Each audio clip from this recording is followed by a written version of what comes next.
നമ്മുടെ മറ്റേ 300 പൈസയുടെ അതിന്റെ പേരെന്തായിരുന്നു? കല്ലാത്ത്. 2 കല്ലാത്ത്. ഇവിടെ സ്പെഷ്യൽ ജ്യൂസാണ് കല്ലാത്ത. പക്ഷെ എങ്കിലും അവരത് പറയുന്നില്ല. പ്രൈസ് കുറഞ്ഞിട്ടാണോ എനിക്കറിയില്ല. പക്ഷേ ഈ ചൂടുകാലത്ത് മനസ്സ് തണുപ്പിക്കാൻ, ശരീരം തണുപ്പിക്കാൻ പറ്റിയ ഒരു ഐറ്റമാണ്. വെറും 300 പൈസ ഉള്ളൂ ടീ ടൈമിൻ്റെ.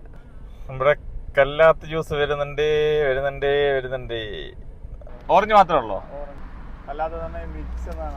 കല്ലാത്ത മിക്സാ. ഈ കല്ലാത്ത ജ്യൂസിന്റെ അതിന്റെ പാക്കിംഗ് ആണ്. നമുക്ക് എവിടെ വേണം എപ്പോൾ വേണമെങ്കിലും കൊണ്ടുപോകാം. കണ്ടോ, ഇങ്ങനെ ഇട്ടാം. ട്രാവൽ ചെയ്യുന്നവർക്ക് സുഖം സാധനമാണ്. മേടിക്കുക, ടക്ക്. നല്ല സാധനം കേട്ടോ. എന്തൊക്കെ ഇൻഗ്രീഡിയൻസ് നമുക്കറിയത്തില്ല. ഓറഞ്ചാന്ന് പറഞ്ഞു. അത് കൂടാതെ വേറെ എന്തോ ഉണ്ടോ എനിക്കറിയില്ല. കല്ലാത്തെന്ന് പറഞ്ഞാൽ മിക്സ് എന്നാണ് പറയുന്നത്. അതാണ് സിമ്പിൾ അറബിക് പദം എന്നാണ് അദ്ദേഹം പറഞ്ഞത്. വേറെ എന്തെങ്കിലും മീനിങ് ഉണ്ടെങ്കിൽ നിങ്ങൾ കമൻറ്റ് ചെയ്യും.